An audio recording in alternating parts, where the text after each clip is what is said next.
looking back as an assistant, I'll never forget having a gentleman who was scared. He didn't go to the dentist forever and ever. He had a softball size abscess and finally came because he pretty much had no choice. And just being next to him and putting my hand on his shoulder while he was getting the anesthesia and saying, I'm right here. Like, I got you. And now looking back, I can see where when I'm doing like the trauma work and the fear work with people, I'm like, I know this is hard. I'm right here and I got you.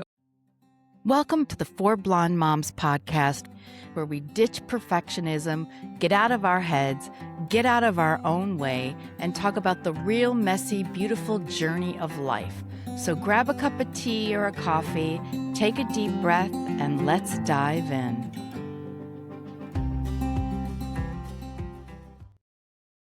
Welcome to another episode of Four Blonde Moms. And again, we have Laura and I here together. Judy's off doing stuff with her kids and her dog, and she's busy. So we're going to talk about Laura and the work that she does. Yay. She's a healer. So hello, Laura. Hello. It's been a nice sunny day today to discuss all these wonderful things. It is. It's nice to be back. So yeah. What do I do? What do I do? So tell us a bit like how you got started in that. Like we talked a little bit of last episode about our mindfulness journeys, but when did you really feel that like I need to do this to help other people? That's a good question, because feel like it's been in there forever, right? But when did it really transition into something that you felt was like a calling? Yeah. Okay. That's a good question. Because you were a dental hygienist. I was a dental assistant, then a dental hygienist. So it's we talked about last time. It's health related and caring for people in a very intimate way. Right. So looking back, I guess now I can see where as an assistant, when I would be with somebody, like I remember, I'll never forget having a gentleman who was scared. He didn't go to the dentist forever and ever. He had a softball size abscess and finally came because he pretty much had no choice. And just being next to him and putting my hand on his shoulder while he was getting the anesthesia and saying, I'm right here. Like, I got you. And now looking back, I can see where when I'm doing like the trauma work and the fear work with people, I'm like, I know this is hard. I'm right here and I got you. Yeah. And so that has been there for a long time, but it really, I had built the Reiki over the years. We talked last episode about the mindfulness and, had been drawn to the Wayne Dyers and the Eckhart Tolle. And we talked about all the different teachers and the mindfulness path, but it was in 2004, 2005, 2006, when I started on the Reiki path, got my Reiki 1 and then my Reiki 2. So tell us a little bit what Reiki is. Yeah. So Reiki is a frequency. It's a frequency of energy that really was downloaded in Japan by Yasui. At least that's my lineage. And he did a 21-day fast on Mount Kumarana and meditated and was basically downloaded, gifted by probably his free will, asking, show me what I need next from the divine, which we talked about last episode. And he was given the Reiki frequency. So it's a frequency of energy. And when is this, like BC times? Or? No, it was later. It was later. It was very hidden at first. Like Reiki was created by Yasui really to be used, downloaded to Yasui from the divine, to be used in the home, really. Initially, it started with intuitively just put your hands on somebody and with the intention, right? It's all about Reiki, and frequency is about intention. Kind of like if your kid gets a boo-boo and you put your hand on it and you say, mommy or daddy's here, and I got the Band-Aid, and they feel better because there's infused, your energy and frequency is, I care about you and I love you and you'll be okay.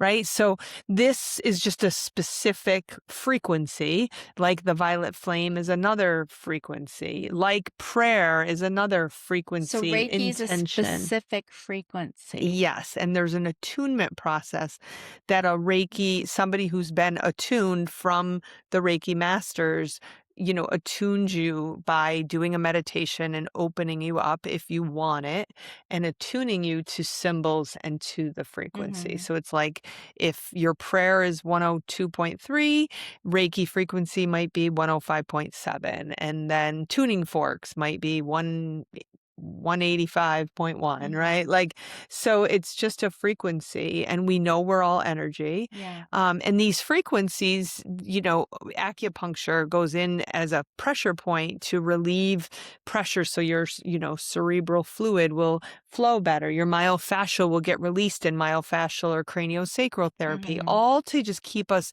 energetically flowing like we're supposed to. So Reiki tends to focus on the aura, which is like the energy outside of our sort of our immediate physical layer. The meridians, which are where like a lot of acupuncture and myofascial will work, and also the chakras. And chakras are, if you picture energy centers, which are like plates around most of the major organs. So like the crown chakra is in your brain, and the third eye, and your throat, and your heart, and your upper belly, lower belly, and then the base of the root. And so really what Reiki is doing is it's opening up your chakras so your energy flows freely. Because in this world, between our processed foods and our pollution and stress and the grind, our energy gets kind of crossed and scattered, and what's mine, what's not yours, any kind of drug use, alcohol, all those things that take us out of our vessel, our energy can get all miscombobulated, right?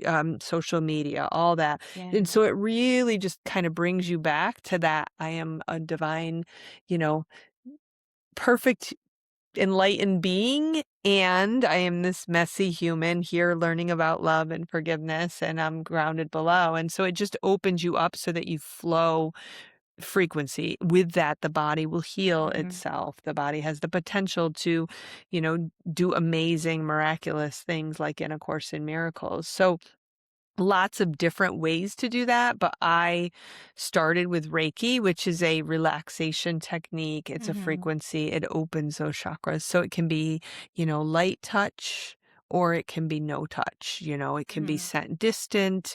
It's about intention, and it's not about my intention. I need to help this person feel good so that I can get paid, or I can say how great I am. But like Anne actually wants to feel more present doing her perennial gardens. And so her intention is the Reiki's going to flow where you need it, whether that's because your knee aches when you get on it, or you just need to quiet the mind, right? Her body is going to know. Your small mind might not, but the Reiki knows where to go. As to me does a lot of all the modalities, whether we're doing yoga or acupuncture, all the craniosacral, all the things. I don't think there's one better than the other. I think they all work beautifully. And even with, medicine, it can be People a do tend, when they complementary do the medicine. complementary therapies, they tend to do a range of them. Yes. Is it just because you're kind of open to alternative things, or they just do all really work well together? Yeah, I mean, I think it's, again, we're back to resonance. What calls to you, what feels good. I learned about Reiki. It felt right. I used it. I could feel the difference on me. I could feel the difference on my pets. I could feel the difference on my food and the plants and my kids. And then I would get feedback from clients that felt better. And it's what you want to get out of it, but it is all based on intention. And that frequency will flow. So I learned the Reiki, and then just kind of, didn't stop there. I learned some feng shui, and then you start getting in the communities that were doing more of the things. And they're all very much energy kind of based. Yes. Right. Yes. Getting us back to the energy and vitality and the flow that we are, and all different ways to do that. So I then started journeying more into coaching. I got into coaching, and with that, I learned trauma work, and I learned soul Oh, retrieval yeah. work, and I learned how to, help people rewire the brain. And we did Ho'oponopono forgiveness work in that. I learned Mhm. mantra, Sanskrit mantra. Why? Vibrationally sound. So why all the sound therapy now, right? Mantra chanting opens the chakra. It gets things Mhm. like flowing through. Sound bowls, like literally can take you to a complete, Mhm. just if you watch tuning forks, like sound can recapitulate you back to your natural state. So there's just all the different things. And I mean, even massage, right? It's, they're working on your physical layer, Right. but they're removing those blockages that are keeping Yeah. you from feeling like flowing. So we are energy. So it's kind of like a tune up. Yeah. Freeing So that. I just kind of kept going, and I've added shamanic ceremonies and learned how to Mhm. be more conscious of the land. I've learned cacao ceremonies and got cacao certified, and Mhm. so just all the things. I like to do retreats because I believe the land heals us. So getting Mhm. And people, you've got a wonderful place I've here. got 500 acres and Yeah. water and, forest bathing. I've learned about that, Mhm. how the trees can hear you and you can hear them. But again, it's because my intention has been to really listen to my inner world and now help other people Mhm. go connect to their inner world, whether it's a snowshoe retreat or they're getting certified in Reiki. I work with Dana Russell at the Salt Cave because I Mhm. believe in the Himalayan salt and the Yeah, that's a purification of special it. place. And we do Reiki in there I've now never done together. any of the therapies there. I've Yeah. only been there for like a chamber thing. Isn't that Yeah. crazy? So I hear nothing but wonderful things about her massage Mhm. therapy. She has Reiki practitioners in there. The salt is Mhm. just so healing.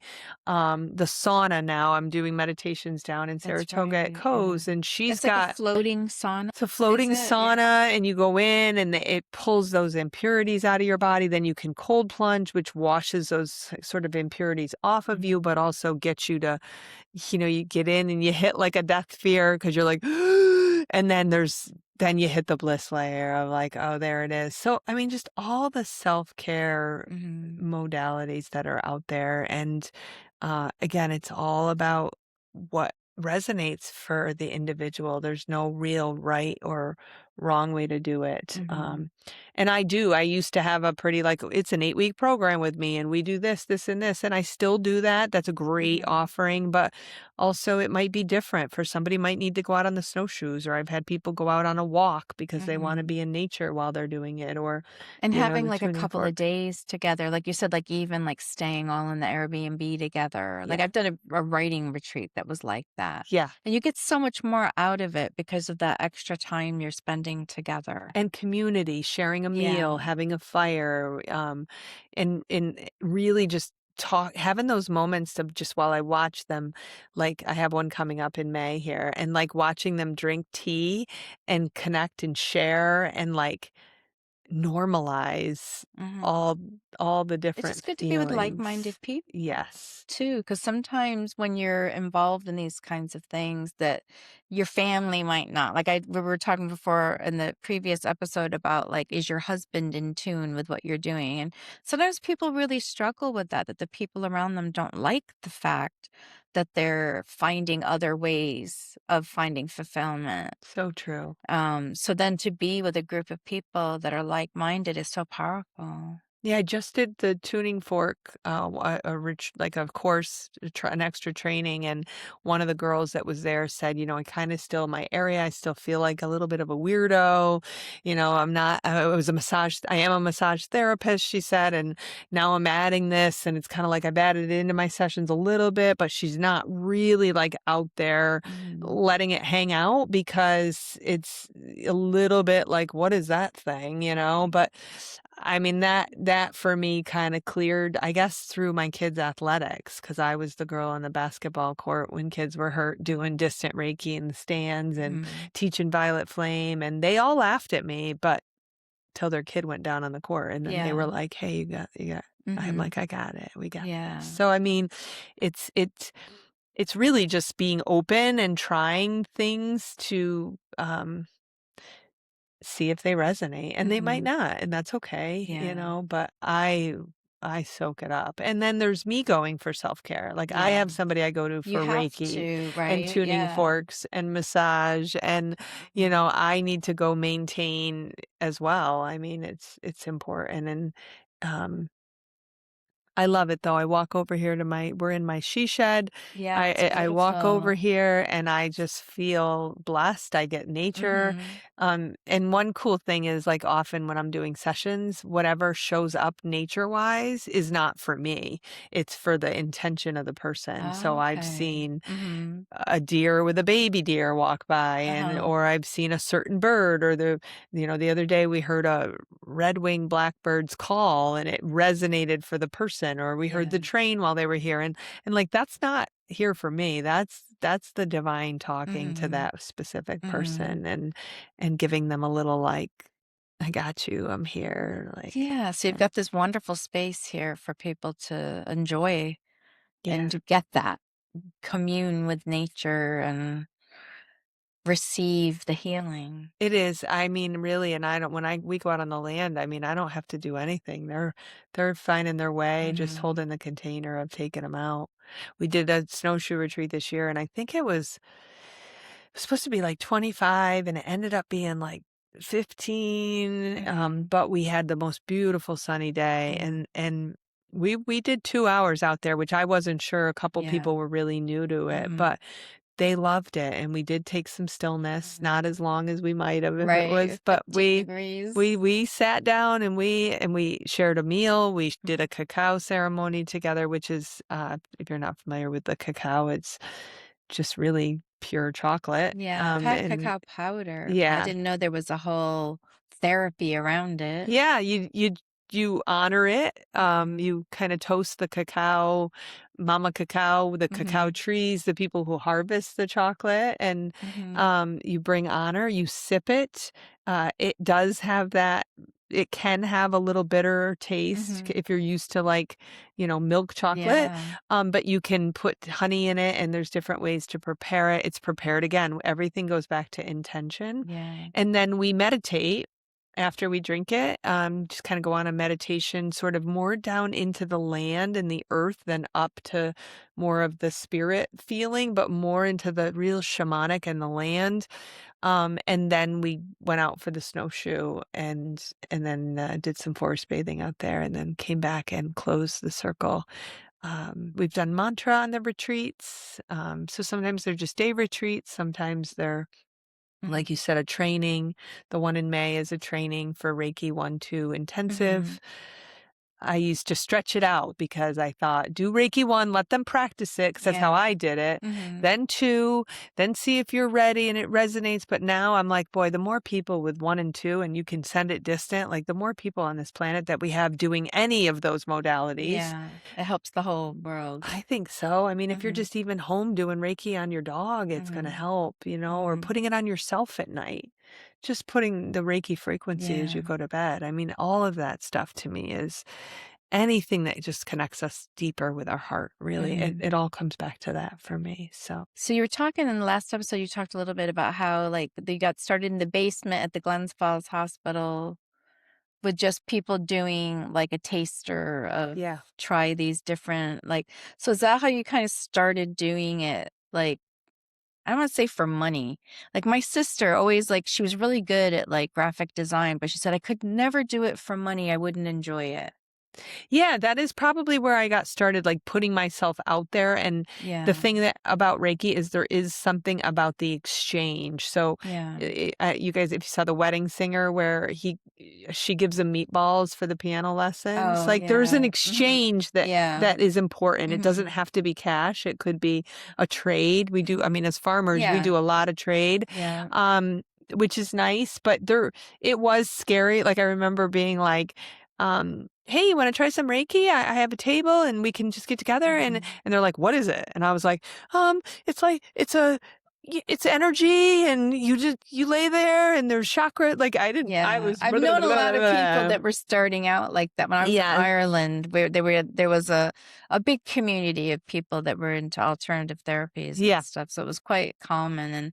But I know a lot of people like that. Yeah. They take they'd get certified and then they'd be wanting to do other people Yeah. and, and I'm kind of like, So it came with education, it came with yeah, getting your sort of your spiel. There is a, like, yeah, marketing thing that has to go with some of those things, but there is it is an important exchange, and I think I mean, I've done it for so long now, like, I don't feel bad about that because I yeah, also don't mind giving my money mm-hmm, to heal to people yeah, that are holding space for me. There's an honor in it. I'm happy to. I want you to have it. yeah, Um, but it is like starting off, it's scary. I remember coaching.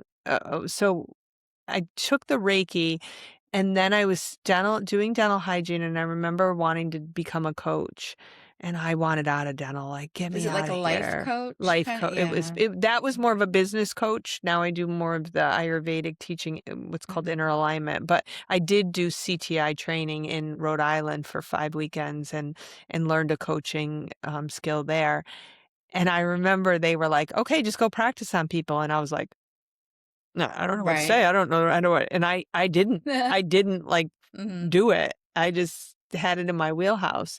But when I took the inner alignment, it was more like at that point I was ready, and there was more, the course was set up to put yourself out there. There was a system that made it really easier to do that and to be able to um not be afraid to, like, ask the question and not need to know what the answer was gonna yeah. be, and I think it's just when you're putting yourself out there with the newer things, I think it's just you just keep going. We're so afraid to fail, but, like, Yeah. I It's don't even know. like that with me and my business, Yeah. You're so afraid to, like, put it Yeah. out there, but then I think it comes with some maturity and age as Yeah. well. Like, now I don't really care what people if they think I'm weird or woo Yeah. woo, but that it took a lot of time to be comfortable. Mhm. Um but when I teach and train students now, I'm pushing them to, like, go out and just do it. But it's also easy, it's more streamlined now. Like, people sound bowls are everywhere, and the Yeah. It Reiki word is a is lot more stream like yes. mainstream. Yes. So that makes it a lot Yeah. easier than something that's relatively new. Acupuncture is out there. Like, Yeah. the science caught up with You're not like, dang, there's all these other alternative yeah. therapists. Like some people would be like in not a regular, but you know what I mean, in something more commercial. Yeah. They'd be like, oh, I know there's all this competition now, and you're like, no, the more healing, the better the whole world is. Totally. And there's no hierarchy or needing to be Yeah. the one that heals because the person's intention and their Hmm. free will is what heals themselves. You're not doing it. Yeah. You are just the instrument, right? Mother Teresa, I'm just the instrument. You're just holding the space for them to connect to them, the Hmm. healer within them. And now I mean, I was with somebody that had to go for, like, a medical procedure. Um, and said to the doctor, "Are you willing to have me in there? It's going to make your life easier. I don't Hmm. need to be in the way, but if I can be in there Hmm. working and doing Reiki and being with this person who's Hmm. scared, um, it's gonna." And they did. They let me in. So some practices, some hospitals are allowing. I've done Reiki on people that were transitioning, passing through cancer into their, Hmm. next stage of life or Yeah. whatever that is. I mean, that's a very That must honoring. be very difficult, though. Um for me, it's a emotional blessed Yeah. honor to be able to do Hmm. that. And hospice offers a lot of Reiki when they're Hmm. having, when they've come in, and I think, like, I love that that's an offering Yeah. because I think it just really helps, and it helps the people that are caretaking or Hmm. losing that person in Yeah. this lifetime. So that's a whole special I can thing imagine. as well. My mom's, significant other that passed he taught me a lot because I was doing it as he walked to his party, I call it. And I learned a lot in Mhm. that session. And you don't ever, like, you don't ground them. You don't most people, we do the session and then you're grounded before you Yeah. come back and kind of open your eyes, but when somebody's passing, you don't, you let them Let them go. ascend. Yeah, Yeah. you let them go. So it's an honor.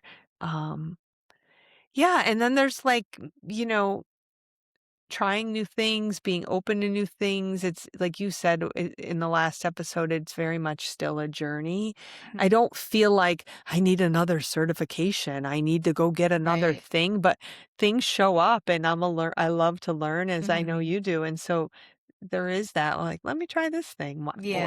Then why you see not? if it works for See if you. it feels Yeah, it's good good. to be Why open not? to try things. Yeah. Yeah. So the tuning forks I've seen a lot of really good results. I Mhm. love that the research stands behind it I with the saw them up sounds. there. Yeah. Is So that new? yeah, there's the tuning forks and then there's what's called the body tuners that go on the body. There's chakra balancing you can Mhm. do, body scanning you can do.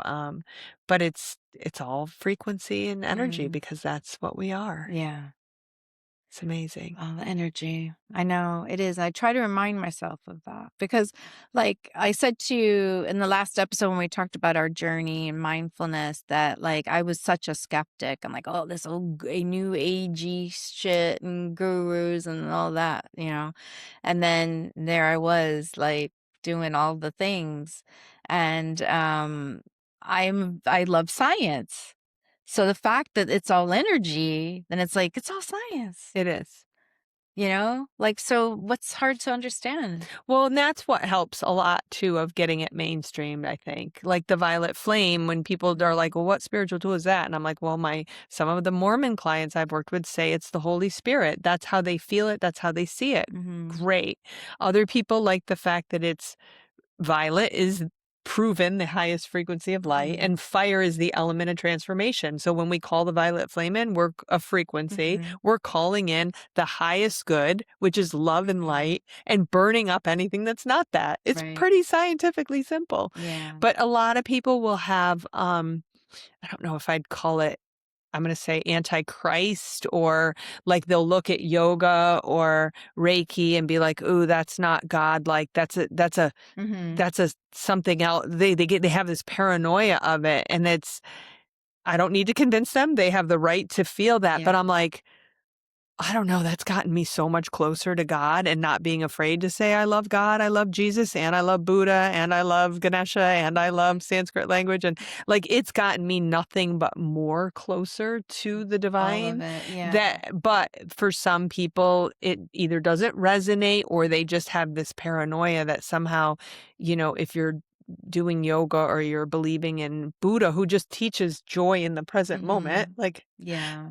um that you're against, again, it's that sort of dogma of this religion is the right one, and I just don't, that just doesn't personally resonate for Yeah. me.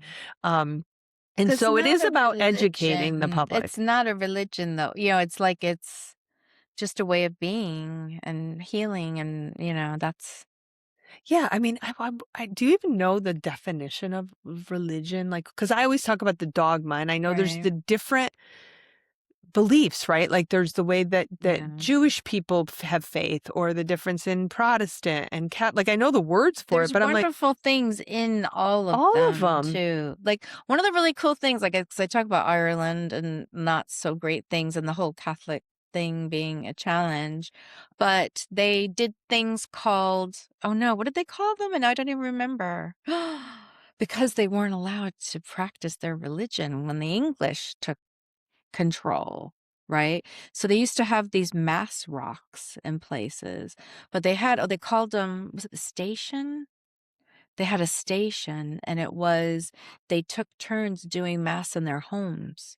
So everyone from the parish would come to this one home, and the priest would say mass because they had to do this all secretly and Oh, wow. privately.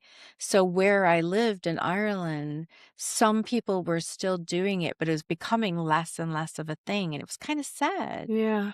But I loved what it represented. Yeah, I loved that community and they gathering. wanted to practice their religion so badly that they were willing to risk, getting put in jail or worse, Yeah. to do this in their homes. So the elderly uncles that we lived with had like 100 A cups. Wow. I was like, why do you have so many A cups? Oh, the station. They put a bathroom on their house Wow. because they were having a station. Wow. Like people were like, I mean, that to me is really how so that I think that when church your and religion's community. taken away from you, you've find ways that you need to do these things. I hope Yeah. that doesn't get caught up in To have faith. the microphone. Yeah, and it's so personal. I just think it was created for community, and I'm Mm. glad that there's stories like that out there and that people Mhm. get to do that. But these practices, all the self-healing practices and stuff have gotten me nothing but deeper and deeper into my faith, Yeah. and that's trickled into my children. And they get to do what they want with it. Yeah. And my husband and I have been married 21 years and really like Mhm. work at our relationship. And again, I don't need him to be doing Reiki and all the things, although all my children and my husband will, if I'm like, you want a tuning fork, you want a Reiki? They're like, yes, because they like how it feels. Yeah.